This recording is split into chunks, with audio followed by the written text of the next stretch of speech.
Hey, what's going on, everybody? How you doing? I'm Dr. Boyce Watkins from Your Black World and the Black Business School. I'm about to leave beautiful Guyana for the United States for just a few weeks because we're getting ready for the All Black National Convention. If you haven't checked out the All Black National Convention, that is a gathering of powerful Black people from all walks of life who are doing amazing things. Everybody from Jay Morrison, the real estate expert, Dr. Kevin Cosby, president of Simmons College, Zaza Ali, Andre C. Hatchett, president of Black Men United. The list goes on and on and on. Michael Imhotep, head of the African History Network. We're going to have an amazing time, and you should go check it out. You can go to allblacknationalconvention.com. That's allblacknationalconvention.com. Now, before I get started, one thing I want to say real quick. This was on my mind before I go to get on my airplane, but I was watching this video with Monique. I don't know if y'all know Monique, the actress from Precious. Monique is an extraordinary talent. She's really, really good. She deserves every opportunity that she ever gets. And one of the things she was doing was she was reading down this list of the highest paid actors in Hollywood, actresses. And all of the women on the list were white women. And and so she was sitting there, she was kind of disappointed by that. She was expressing her frustration with that, her rightful indignation to a point. And I love Monique. I like the fact that Monique is a person who is a truth teller. She's not scared to let you know where she stands and what she thinks. She has a lot to say, and I respect that immensely. I certainly don't respect that son of a bitch Tyler Perry. I'm sorry, I didn't mean Tyler Perry. I meant Lee Daniels. Tyler Perry I'm 50-50. I like Tyler as a person. I met him one time.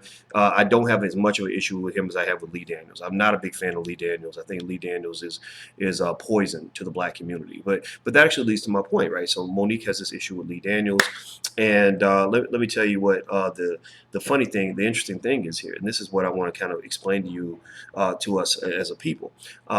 She was, sort of asking openly, why aren't Black actors and actresses paid as much as the white ones? Why aren't the Black women getting as much as the white women? And I think that, when I see this kind of conversation, it leads me back to a very basic point that I want to make for you guys. You got to understand how this country works, how this country was built. Hollywood was not built for your Black ass. Hollywood was not built for Black people.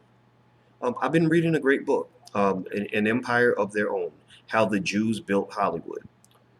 In this book, they explain how a group of Jews from Eastern Europe, not the German Jews were considered higher in the hierarchy than the Eastern European Jews. So these guys were the lowest in the totem pole.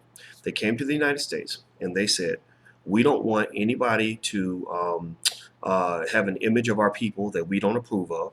We want to own something that's ours. We want to control an industry that we can pass to our children. So they went out and they created MGM. They created Paramount Pictures. They created Universal Studios. They created 20th Century Fox. They created Lowe's Theaters. They created all of the stuff, Columbia Pictures, Warner Brothers, all these companies that you know about. All these very same companies that 100 years later, Black people are lining up begging for jobs from these companies. And here's the thing. If they had not done that, if they had simply knocked on the door like, hey, let us in, we equal rights, everybody, we deserve an opportunity, pay us the same as you pay yourselves, we like that, they would end up looking stupid. They'd end up looking as crazy as we look when we run around mad because white people are paying white people more than they're paying Black people. That's very strange to me. That's it's like, imagine if a child came off the street and got mad because there was one piece of chicken left and you gave the piece of chicken to your child and didn't give it to him. You would look at him like, where's your mama at, boy? Ain't you got a family somewhere that can feed you? Well, no, I'm just an orphan, ma'am. Don't nobody love me. I need you to take care of me. Well, if you run around, like an orphan, and Black people, we kind of see ourselves as little orphans with no family, nobody here to take care of us. Well, then you're not going to get treated well. You're going to get abused. Now, somebody might help you out a little bit out of the goodness of their heart. They might throw you a crumb or two, and that's what Black folks get. Black people get the crumbs. In Hollywood, Black people ain't got no real power. They got a couple of people that are doing all right, but most Black people in Hollywood, I go out there all the time. They're struggling, they're stressed out. They all trying to be down with white folks. They all trying to get on at this studio and line it up for 3 hours straight, trying to get into for one audition and all this other crazy stuff that just seems weird to me. It seems very foreign to me, because I'm thinking that, with all the talent that you have, it would probably take less effort for you to figure out how to develop your own company and develop your own industry than it does for you to go beg a white man to take care of you, especially when white men, as a collective, have shown for 400 years that they don't give a shit about about you. Here's the thing about Hollywood. Black folks got to just understand this. Hollywood is a place for Jewish people, white people, and gay people. Those are the three groups of people that tend to get the leg up in Hollywood. That's why Lee Daniels is doing so well. Lee Daniels is a black man who has, I think he's proclaimed Judaism as his faith. I know he bragged about the fact that his kids have read Anne Frank 3 times, which again is I mean, he's a perfect example of Stockholm syndrome. He's a perfect example of the mental illness of racism. But again, he's a product of white supremacy. White folks did that to him. They made him into like a black Frankenstein, where he basically literally is out here destroying the world because he was programmed by people who hate you. Lee Daniels, we know he's gay. He's openly gay. And I'm wrong. I mean, I'm not going to tell you that it's right or wrong to be gay. That's up to you to have your own opinion on that. But I will tell you that that opens doors for him in Hollywood. Let's just be clear. Let's just be real about that. So my point with Monique and all of that is that Monique is blackballed. Monique is blackballed in Hollywood. She's not getting the opportunity she deserves. I saw her in a movie last year, and I'm glad she was in the movie. But she's blackballed in a way where I'm not surprised at all that she's blackballed. I mean, it's easy to predict that somebody like Monique would be blackballed. She's out here telling truths about racism and white supremacy. She's explaining how all this works. She's talking about these racial disparities in an open way. And the problem that you have to understand is, or the thing that all of us have to kind of get, is that freedom is for grown folks. You know, freedom, and what I mean by that is, if you're going to go and you're going to just attack the people who are writing checks for you, bite the hand that feeds you, talk shit about the white man who owns you. Well, you need to be ready to own yourself. If you don't understand how to own something, then somebody's going to own you. Because it's hard for you to fight against the person who owns you when you own nothing and you've got nowhere to go.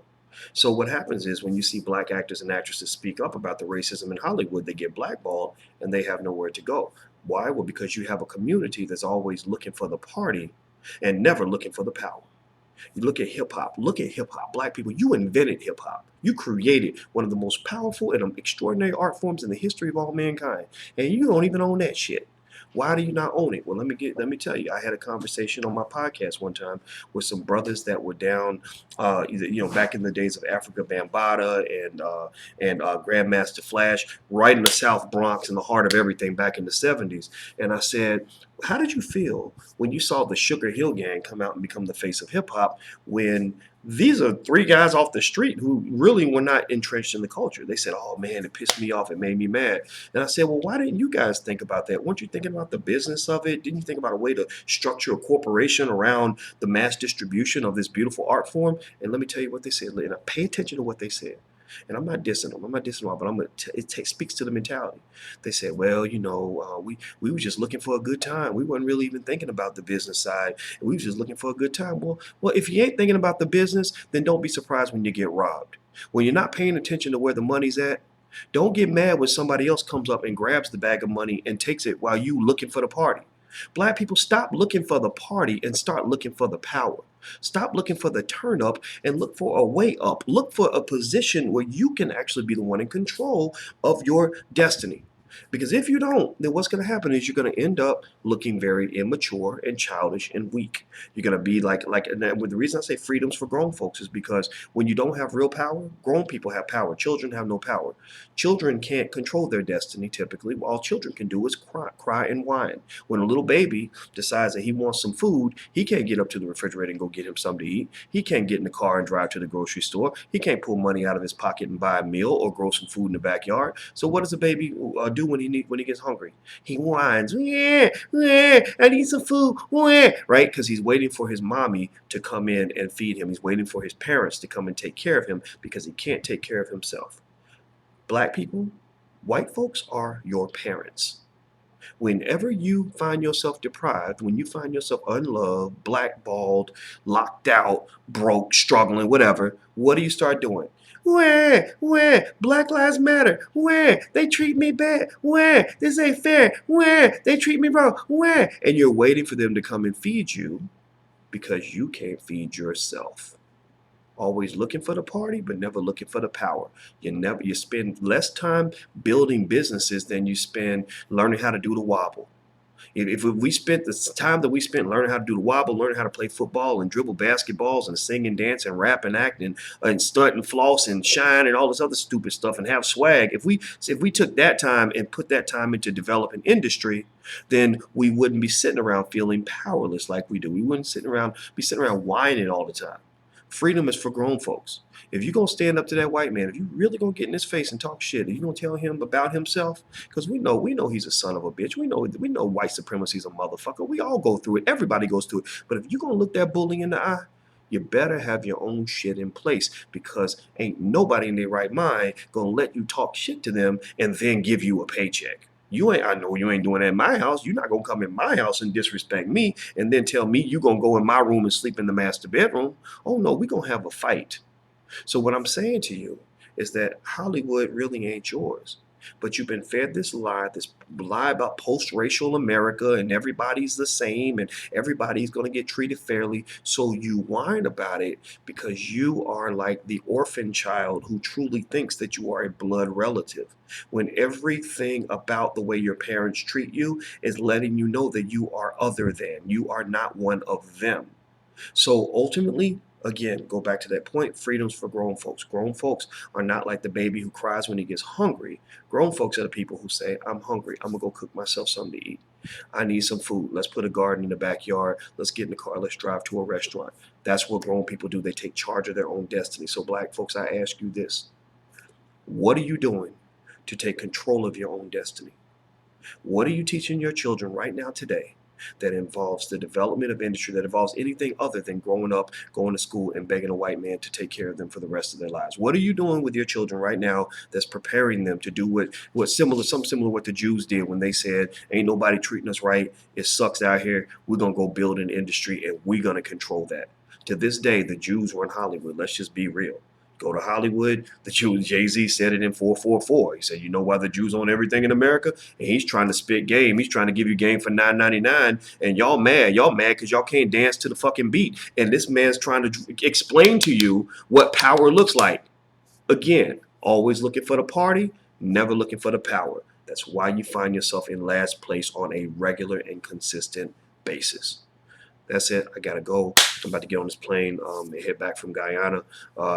Everything I said is in love, and of course, I love Monique. I have no issues with no Monique. Tyler Perry, some of the stuff he does, I'm not cool with it, but I met him and he was a nice enough guy, and I did a tour of his studio. He arranged for a tour for me, and I was really impressed with what he built. I think that's a template people can pay attention to. Lee Daniels ain't got nothing for him, so I have nothing else good to say about this man. But anyway, in fact, I think he's a bigger threat to black power and existence than any KKK member ever could be. White supremacy works better when you put it in blackface.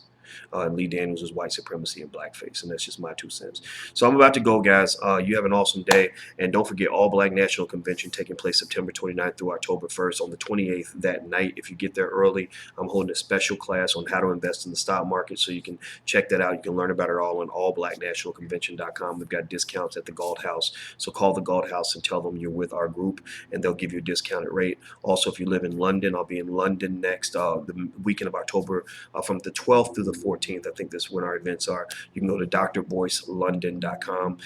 Last but not least, if you want to check out the digital live stream of the convention, you can actually sign up for our All Black National Convention study group that we created, so we can actually implement a lot of the things that happen at the convention. You can go to abncdigital.com. That's abncdigital.com. ABNC stands for All Black National Convention. So, and the first month is totally free, so you can try it out, so you can watch the stream for free. And I hope you'll remain in the program so we can build together, because I'm not interested in begging nobody for nothing. I want to build something, and that's just my opinion. And I hope that you guys understand where I'm coming from.